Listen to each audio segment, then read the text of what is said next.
Welcome to Come and See, your podcast for finding truth in a world of chaos. Brought to you by All for Jesus Living Waters Ministry. With host and founder Richard Case and co-host and retreat leader Kathy Ricconi. Join us every weekday at this time to discuss news, spend time in the Word, and receive answers to your personal questions about living life in God's truth. And now your host, Richard Case.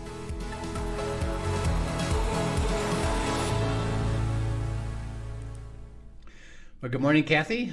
Here we are in the second week of May, working on the covenant. It's kind of fun. Excellent.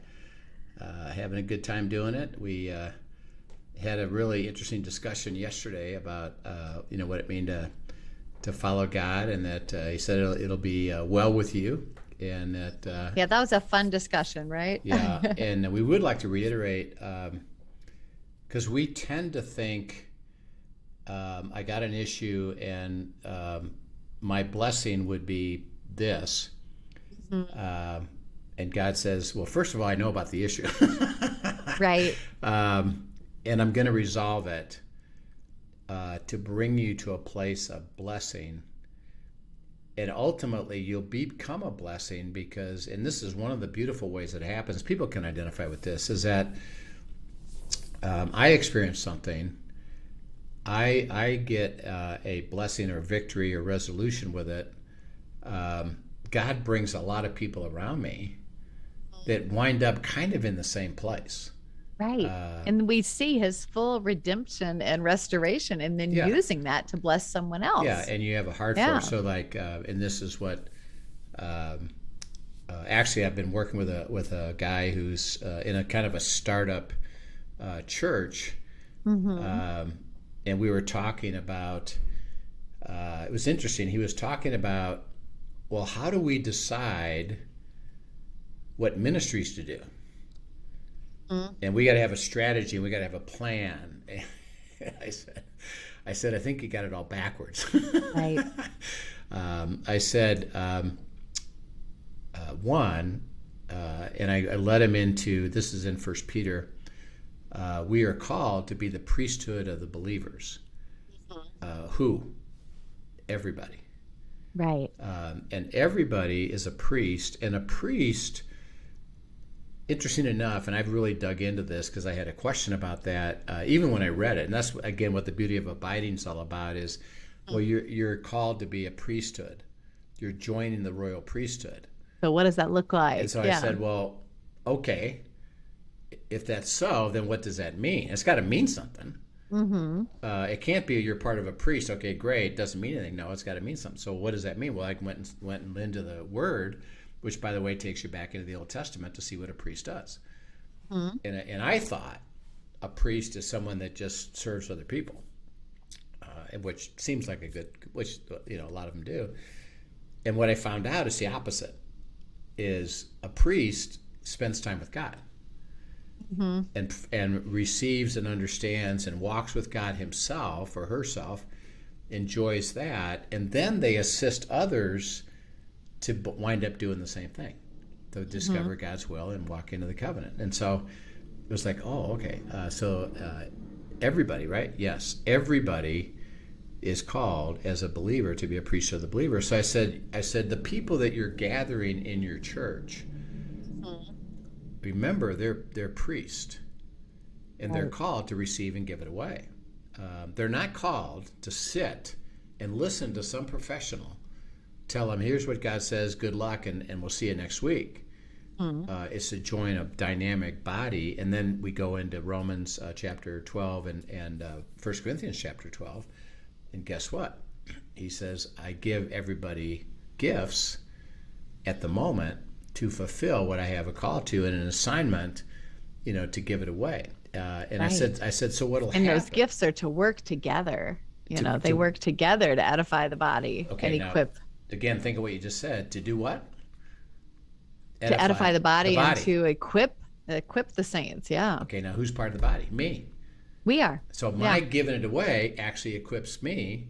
Mm-hmm. As part of it, and other people that are gonna participate, receive, and give it away back to me. So, I said, let it be more organic, and it'll come up from where God is at work. Because where people are being redeemed, experiencing freedom, experiencing victory, having things happen, they'll attract other people of similar situation. And then you have them gather together. I said, make sure that you don't ever have a lone ranger, have 2 to 3 people that are going to lead it together and share that, and then start giving it away. And by the way, if God's in it, what's there going to be? Fruit. Right. And I said, even if they say they think it's a good idea and they get led to do it, and there's not a granted of fruit, that's no problem. It's just God says, oh, you haven't received it. You haven't understood it yet. Okay, keep going. I said, so what'll happen, I said, I give you an example, and I was telling this guy that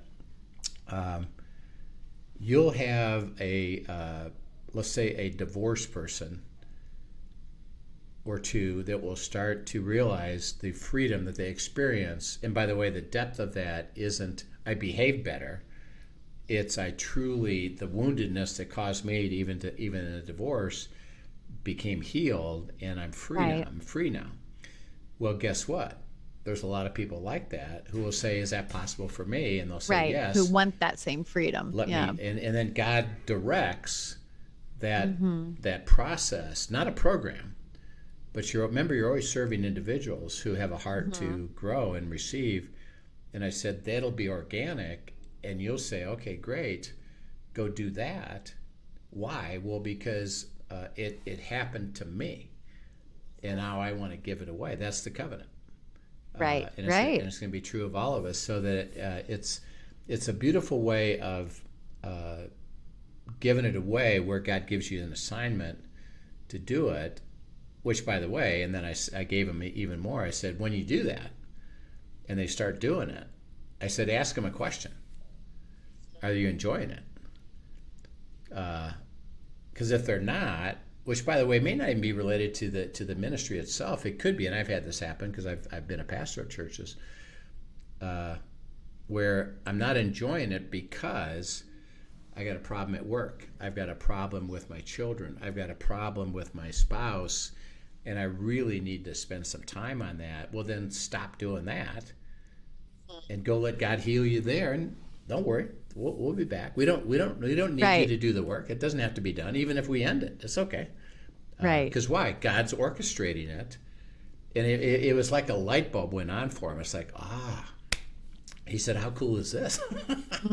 He said, we don't have to figure anything out. We just have to take our heart, teach people to become priests of the believer, teach them to abide. God's going to develop the ministry from there. I said, yeah, that's exactly how it works. How cool is that? That's beautiful and so freeing too, yeah, it right? Really is freeing. So as we were talking about it, last time we talked about doing what's right, which is following Him. And remember, it's a path, not a destination, all the time. The idols, they'll go away. We'll start to enjoy His walk. This next one is a tough one, quite frankly, because there's truth about this of, as you're going to enjoy the covenant, you're going to have to separate yourself from things that aren't of me. And that's going to be people. Well, that seems contrary to ministry, which is to people that are hurting. Or people that are troubled, or people that are having difficulty. Aren't we supposed to serve them? And the answer is yes, but there's admonition here to be separate. Well, how we got to understand this. So we're going to get into it. It's be separate. So first of all, read Psalm 1:1. It tells us a beginning, kind of a beginning point of this. Great. It says, blessed is the man who walks not in the counsel of the ungodly, nor stands in the path of sinners, nor sits in the seat of the scornful. Yeah. Remember, we're talking about blessed to be a blessing. Well, he said you're blessed, gonna be blessed, right? If you do what you don't do. Yeah, don't walk with the ungodly. Yeah. Don't listen to some of these things that and be in the midst of all of this. So it's saying that don't sit at the seat of the scornful, those that are skeptical, or those that scoffers are is another word that's scoffers, used or there, that I'm ungodly, I'm not willing to walk with God. Okay, so what it's describing, because he gets into the detail of it, and this is where the Hebrew is so important. It's don't have as your inner circle people that are skeptical, scornful, scoffing, ungodly. And remember, think of the simple definition. We actually talked about it last time. Is if you're worthy, what are you doing? You're walking with God. You just have a heart to go. Yeah. The ungodly, and you're not worthy, or have a heart to do what? Don't have a heart. I don't have a heart to do that. They want to stay in self. They want to just stay with what they're So he doing. says, first of all, you can't control that. And now, interesting enough, and I keep trying to help people understand that, neither does he. Right. It's by invitation. Do you want to walk with me or not? If you're not going to walk with me, well, then you are ungodly. It's not going to go well for you. I would urge you to choose life instead of death. But if that's how you want to go, I'm going to allow you to go. I can't force you to do it. And it's interesting enough, the surrender of my will has to be my choice. Otherwise, then there's no what difference does it make? He's going to force me to do it out of obligation. He says, no, I want you to do it out of love and seeing the blessedness of what you do. He said, so your inner circle that you sit with that help you process life is, don't let people who are not willing to seek me, because they're not going to assist you in any way. They're actually going to pull you apart and try to convince you should go do something different. Or the scornful or the scoffers is, I don't believe that's right. You can't do that. We just had a guy in one of our retreats. He was struggling with the fact that we were talking about listen, watch, wait. Watch for what God does as you're seeking answers. And I gave an example of kind of a supernatural thing that God did to demonstrate, yes, this is what I'm saying. And I explained it and gave it, and the person said, I doubt that. What do you mean I doubt that? He said, I can shoot holes in that all day long. And I said, yeah, you can. But do you understand that God's going to do things that aren't explainable? Right. And that we can't look at it as happenstance, because why? Well, we're walking with him, and he's not going to bait and switch us. So he's not going to reveal something or do something and say, I was just kidding, or that was luck, or that was just circumstantial. Right. While you're looking for the answer, And so it's people are going to be in that position because they're going to try to persuade you that, well, what you're seeing, I'm not even willing to consider to see, because I don't. Okay, well, you don't want that as your inner circle. It doesn't mean we're not going to minister to him, and we're not going to invite him, for sure. That's Jesus said, I've come to save those that are lost. Right, absolutely. But in your inner circle, be careful who you sit with and process with, and have people of like-mindedness with a heart to seek God that would confirm God's will. Not because I think it's a good idea, but rather I'm hearing what God is saying. I've had situations where I'm working with somebody, and we're kind of each other's part of inner circle, and it's good.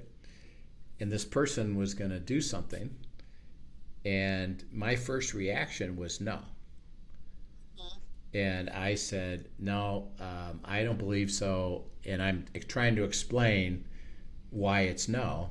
While I'm explaining it, God says to me, did you ask me? No. Oops. Well, before you give your uninformed decision, your idea, Rich, which, by the way, isn't of me, I think you need to process this with me and then come back. Okay, right. Got it. Okay, sorry. And I said, I'm sorry. I gave you my opinion. And I need to process this with God first, and then I'll come back. So I come back to God. And God says, that's what I told him to do. And here's why. Oh, okay, got it. And I came back. I said, I confirmed what God said to you, even though I thought no. The truth is that God said yes. Now, why? Well, because I have a heart to hear God. It's not that complicated. So it's not perfection. Right. It's about, I want people around me that are willing to say either I confirm or I don't confirm. And even if it's maybe slightly off, are you willing to keep going and keep going like God did with me? It's like, you're about ready to say something that really isn't me, and you and me need to spend some time before you go do that. And so I like what you're saying there too, because I think it's so important, even when we have an inner circle that we trust is abiding and know that we can go with, we need to constantly remind ourselves not to just default to what we think and give our opinions, because in that place, we're just going to give our opinions. Right. Because the reason that inner circle is valuable is because those are people that are willing to go and ask God what he has to say. Right. And so we have to constantly be in that posture, and not just make assumptions either. Right. And one of the things, and Linda and I do this particularly with each other, and when we try to help our inner circle and other people we're part of, when there is disagreement, which is okay, one of the first questions we ask each other is, "Are you neutral?" And a lot of times the answer is, "No, not really." Okay, well then you're really kind of giving me at the moment you're giving me your opinion, but your opinion may be exactly right. So that's okay. But we both have to go to neutrality. Like, in a way, God checked me and said, son, you're not neutral. And their simplicity is, why you're not neutral? You forgot to ask me.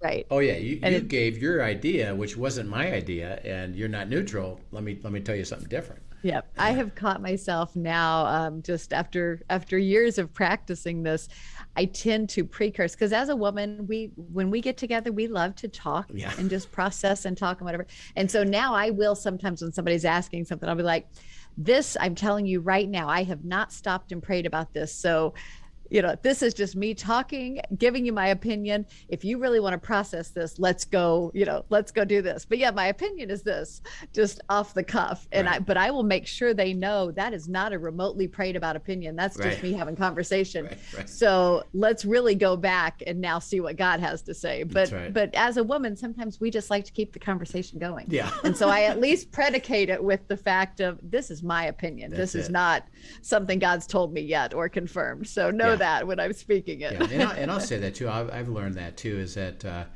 here's my perspective on this. I'm letting you know right now, I haven't processed that through to confirmation, and I want to do that further with you. So I'm just giving you a little bit of a thought. Yeah. But please don't accept this or think that this is God's will. Yeah, because you want to be very careful with that. That's a very weighty thing to say. Process it yet. Okay, this next verse kind of explains why. Go to 2 Corinthians 6, 11 through 18. 2 Corinthians 6, 11 through 18. It kind of explains it and tells us the reason why this, because of this. Okay.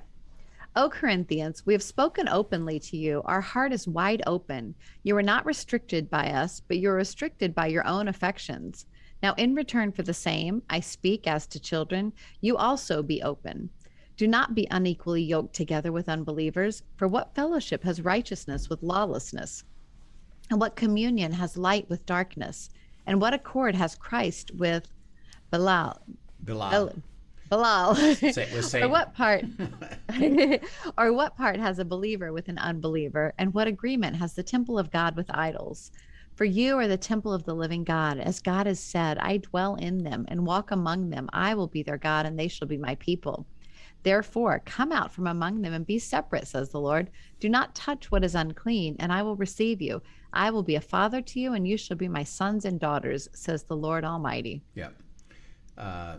So he basically says, don't be unequally yoked. And by the way, everybody takes the first statement with an unbeliever.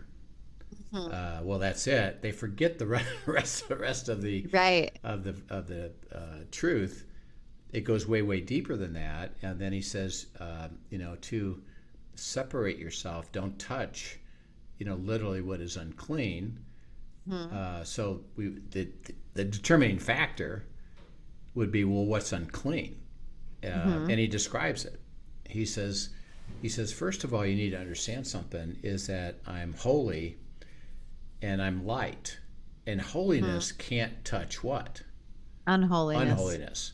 Light can't touch darkness. Right. Belief can't touch unbelief. So he says, separate yourself from this. And again, the context is always the concept of unequally yoked. Okay, so let's first of all go backwards a little bit. Does that mean that I can never talk to somebody that's unholy? No, not at all. No. By definition, the way to invite people to know Christ, called evangelism, is who are you evangelizing? Right. An unbeliever. By definition. We should be spending time with. Well, then you got to be with them. And that's how you're salt and light. Right. Yes. And you're not. And remember, he tells us it's not preaching to them. It's developing a relationship with them that allows them to have a heart to see your life, and then start asking questions and have a process, because the Holy Spirit's convicting them of their position. Right. He said so. That's going to be part of everybody's life all the time. Having a relationship with unbelievers, and they're dark, and the stuff that they are doing is really. But that is different than being yoked with an unbeliever. Okay, and so that's what they. Again, you look at Scripture, and so wait a minute. I said, okay, let's go first of all to the truth of what Jesus has asked us to do, and that's give it away to who? Everybody. Right. By definition, they're dark, they're unholy, unbelieving. He said, yeah, you got to spend time with these people in a very respectful and honorable way. Okay. He says, I'm talking about being yoked with somebody. Okay, being yoked with somebody is, and think about the picture of that. Right, exactly. If I'm yoked with something, what does that mean? Literally, there would be oxen that are yoked together in this illustration, and they would be attached in such a way with the contraption, the yoke that is on them, so that when one turned, the other had to go with them. And so you could not, if you're going at a different pace, at a different speed, in a different direction, you are pulling the other person with you, and there's no option but to go together. Right. And so there is a union there that is forced almost. It's a union that by definition I'm going to be pulled in a different direction by the thing I'm yoked to.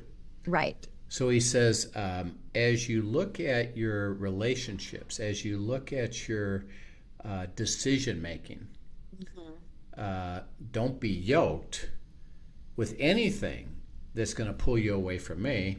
Right. Which, remember, and this is the way it builds on each other, we talked a couple times ago, of being worthy. What was the definition of being worthy? Having a heart follow me, to go with and them, don't allow, even if it has conflict with the other party, don't let them yoke you and pull you in their direction. You stay with me. So this is a decision-making process. So he's saying, don't get married to people that are not willing to follow me. Don't have partnerships, business situations, your inner circle that you're making decisions about. Don't be unequally yoked with anybody that is not believing. And by the way, the unbeliever there even goes deeper than I'm a Christian, I'm not a Christian. It's rather, are you one of faith that has a heart to believe God? Don't have people around you that are, quote, unbelieving and not willing to go to believe.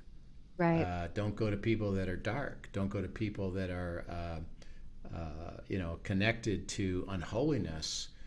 He says, and the reason is that me, God speaking, can't be in that place.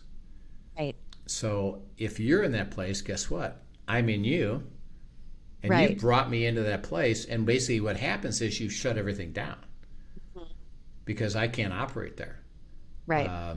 And so I'm helping you to go to purity of relationship of the people that are yoking to you and you're yoking to them, properly so. But you got to separate if you're not of it, so that and I see this happen a lot. It caused consternation, but it's God doing it. Where let's say, and I've seen this like with business people who have their executive team, and there's unholiness in that team, and there's opposition, and there's darkness, and God says, okay, I'm going to eliminate that person, and I'm taking him out, taking him away from you. Interesting enough, these executives, no, I'm trying to get them back because I can't afford to lose them. Right. And God says you can't afford not to lose them. Let him do the pruning there. Let me prune it. Let me clean it. I am actually separating you from this relationship that isn't healthy for what I'm up to and what you're doing, because I need to operate in a place of holiness. And again, it doesn't mean that in a business, particularly in a business, you can't have what would be called an unbeliever. So by definition, they're that. But if are they cooperative? Right. Or are they trying to pull you away from what's right? Because a lot of people just are trying to be good business people, and I'd like to cooperate with you, and that's good. So it's really it is a heart thing. It's a thing that are you experiencing cooperation, process healthily, respect and honor, or is somebody trying to control you and pull you their way because they're dark, they're not holy, they're not of God, and they're impacting your decision, because yoking is about decision making. Right. So the things that you're involved with partnerships, leadership, church groups, inner circle, small groups, families, marriages. Okay, so I'm opening a can of worms now. All right. But yeah, sure, why not? and it may just go. We may just bump this to another episode or something. But so for the listener who's sitting here right now, personally, just because I do so much women's ministry, the number of women I know that are in marriages where they are definitively unequally yoked. And so they hear this, like, what do I do? What do I do with that now? And how do I walk in this? And does that mean I can never be a part of covenant? No. Does that, there are 1,000 questions that I guarantee you the women are sitting here thinking right now. So, So I don't know if you want to go there or you want to table that for another time. No. So, and by the way, this is how it works, is that we become enlightened to something that God says, here, let me show you this. Well, by definition, you don't know it. Right. And probably we've made a few mistakes, and we're in a place not where, even probably. So, all right, now that I know this, but I'm over here, should I just end it then? Is that what you're telling me to do? And God says, take it easy. Right. Remember, and this is why we go back to the very first piece of it, is do what's right. How do you determine what's right? Go to God, ask him. Follow me. I know your problem. I know your situation. He sees it all. So he said, now for you, now that you see something, come with me and let's process this, because I have an answer for it. And it's never going to be obedient to now what you think is a truth that you've interpreted in your way. He said it's way more complicated, way more tricky. There's timing to it. There's stuff that has to be done. We're on a path. And I'm working. I'm with you. I'm in you. I am. First of all, I am. If you have a heart to follow me, even if your spouse doesn't, even if your business partner doesn't, I'm going to bless you to make you a blessing. Now, by the way, I may separate that. So that could lead to a separation, because he says, by the way, if your unbelieving spouse wants to go, what does he say? To let him go. Let him go. Now, he doesn't say you chase him out. Right. And don't make things so awful that they want to go. Yeah. Interesting enough, he says, we'll get there. Or if you're in a partnership, well, you can't just end it. Right. I have a lot of situations like that. We're 50-50, married. I'm in a 50-50 partnership. I see this now. I shouldn't have done it. I made a mistake. But now what? Yeah. But now what? Should I just end it? Interesting enough, you can't. It's not really up to you, but you have a heart to do what? Father, now that I see this, I want to be where light is. So lead me into where that looks like and how that is processed, including if the other party is going to separate, may I let that happen? Or maybe in my partnership, I need to do something different or offer something different or sell it back to him or do something where I'm not anywhere in decision making with him anymore, and I go do something else. And all I can tell you is this: there's no universal answer to that. Right. Right. And it isn't like, okay, I got it, I'm going to go do. Nope. Immediately, you, interesting enough, have just walked away from the covenant. In light of the truth that you just received, like, I think I'm probably in situations where I'm unequally yoked. Okay, let's go to God. He'll process it through. By the way, infinitely patient. Right. It may take a while. Even I've seen it take 1 or 2 and or 3 he years. will lead you step by step by step I'll by lead you step. step by step. And by the way, you, in the middle of that, can have freedom and joy with me, knowing that I'm at work and I'm going to get it resolved. And still experiencing covenant. And experiencing my covenant. And by the way, those people next to you are going to experience covenant too. And Joseph's a great example. He was with the Pharaoh. Pharaoh's not Jewish. The Pharaoh's not a follower of God at all. They're following complete other baloney. Guess who got blessed? The Pharaoh. Why? You know why? Because he said, I see that you're blessed. So you keep doing what you're doing, and I'm going to just let you do it. I'm not going to fight you. I'm not going to try to persuade you to follow my God. I'm not going to interfere with your decision making.